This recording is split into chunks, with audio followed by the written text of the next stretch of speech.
Welcome, class. Thank you for joining me today for the beginning of our series notes. So today we're going to start with the arithmetic series. So let's look at this. So a series, we're going to define a series as the sum of the terms in a sequence. So now instead of just listing out these terms, today we're going to begin adding all of these terms. So a finite series. This means that it has a definitive end, all right? The series comes to an end. An infinite series continues without ending. It goes on to infinity.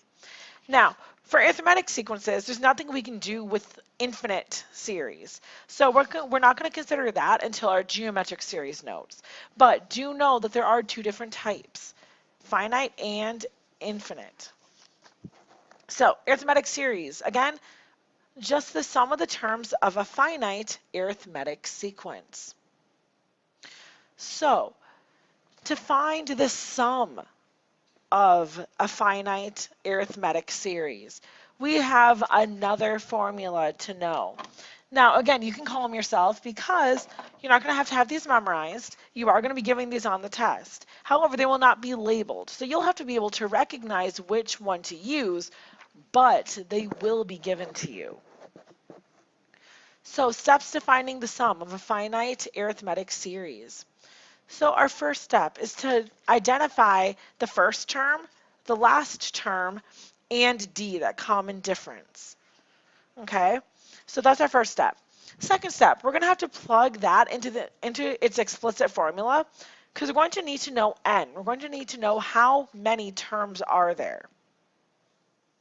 Then, once you have all of that information, A1, AN, D, and N, now you can finally plug it in to our new formula to use to find that sum. All right, now it sounds a lot more intimidating than it is, so let's jump right in and talk about these three examples. So what is the sum of the even integers from 2 to 100?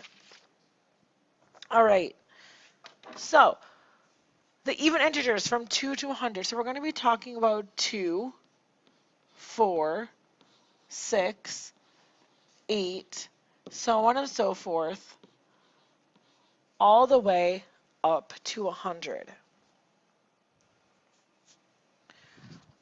All right, so again, that first step is we want to identify A1, AN, and D. So that's what our first step says. Now, A1 is pretty easy. That's just 2. AN is easy because it's the last term. D, well, how are we going from term to term?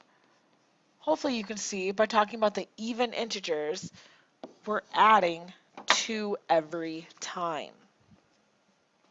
So picking out that information is not too terribly difficult. Now, finding n, finding how many terms there are. Now, in this one, you may be able to see a shortcut to that because we're talking about even integers, but to get you used to the idea of using the formula. So it says use the explicit formula. Now, just to recall what that explicit formula looks like,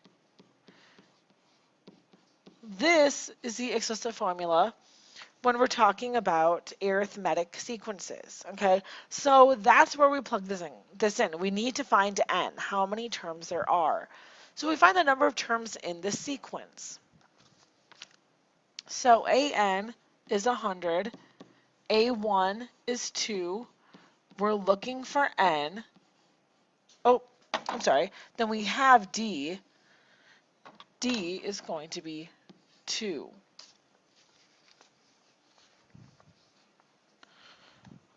All right. So, first thing I'm going to do is subtract this 2 off from both sides. So I get 98 equals n minus 1 times 2. Now I'm going to take that 98 and I'm going to divide it by this 2 right here. So I have 49 equals n minus 1. So what does that mean? Well, hopefully you can see that that means that n is going to be 50.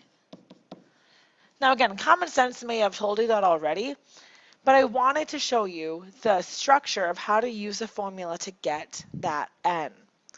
Because now we have everything that we need to figure this out. All right, so we have A1, AN, D, and N. So now we're ready to use our new summation formula. So the sum of each of these, again, the formula looks like this.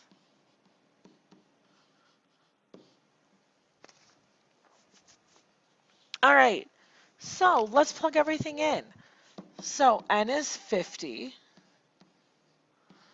A1 is 2, AN is 100. So 50 divided by 2 is 25. 2 plus 100 is 102. So 25 times 102, that sum is going to be 2,550.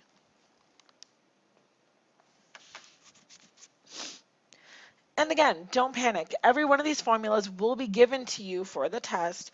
You just have to remember the steps. You just have to remember what to do when, but you'll have the formulas given. So let's try this again.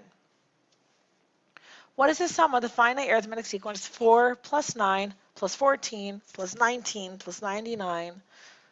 So again, let's start off with that basic information that we're looking for. Our first term is 4. Our last term is 99. And what's the difference? Well, hopefully you can see each time we're adding 5. So D is going to be 5. And what do we do from here? Well, we need the number of terms that are in this sequence. So I'm going to plug it in to our arithmetic sequence formula so I can find that n. So our last term is 99 equals our first term plus n minus 1 times that common difference times D. So I'm going to subtract the 4 off first, get 95.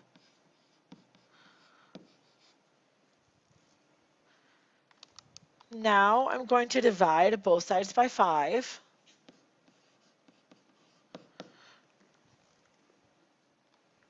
And now I can add 1 to both sides to get that n is 20. All right, and now that I know that n is 20, now I can go back and plug it in to my new summing formula to find the sum of the series. So n is 20, A1 is 4, AN is 99. So we get 20 divided by 2 is 10 times 4 plus 99 is 103. So we get this sum is 1,030. So again, remember the pattern, remember the structure to how to go about solving these. Don't worry about memorizing the formulas. And our last example, a company pays a $10,000 bonus to salespeople at the end of their first 50 weeks if they make 10 sales their first week, then improve their sales by 2 each week thereafter. One salesperson qualified for the bonus with the minimum possible number of sales. How many sales did the person make in week 50? In all 50 weeks. All right, so first let's look at what does this series look like. So it says they have to start by making 10 sales,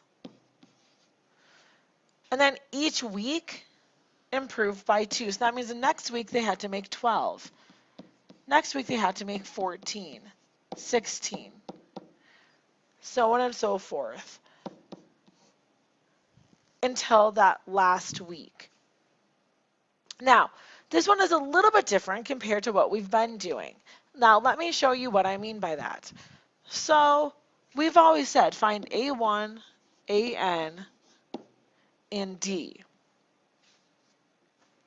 Okay, so that's how we've been starting each of these problems so far.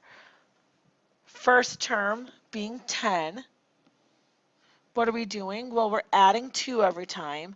But notice, this time we don't know what the last term is.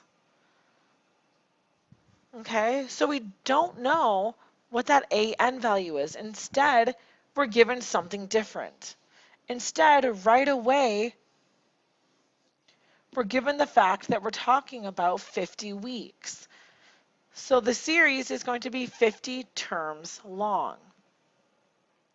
So again, a little bit different than what we've been doing so far. So this time we have a different piece of information that we're searching for first. Now the cool thing is getting it is exactly the same, all right? To get it, our first step is still using the arithmetic sequence formula, okay? So again, even though we're looking for something different, it's still the same equation that we're going to use to get there. We're just going to have to plug everything in. So AN is going to be A1, which is 10, plus N minus 1. Well, 50 minus 1 is 49. Oh, I'm sorry, times D, and D we know to be 2. So this means AN is 10 plus 49 times 2. We get 108 for AN. All right. So now that we have all that information, so now we have AN, now we can go and plug it into our summation formula. A1 plus AN. All right, so we have N of 50, so 50 divided by 2. A1 is 10, AN is 108. So we're going to get 25 times 118. So by the end, this person would have made 2,950 sales total in the end of the 50 weeks. All right. So once again, thank you so much for joining me. So what I need you to do, make sure you have all of this written down, and then come back ready to do your practice work in class.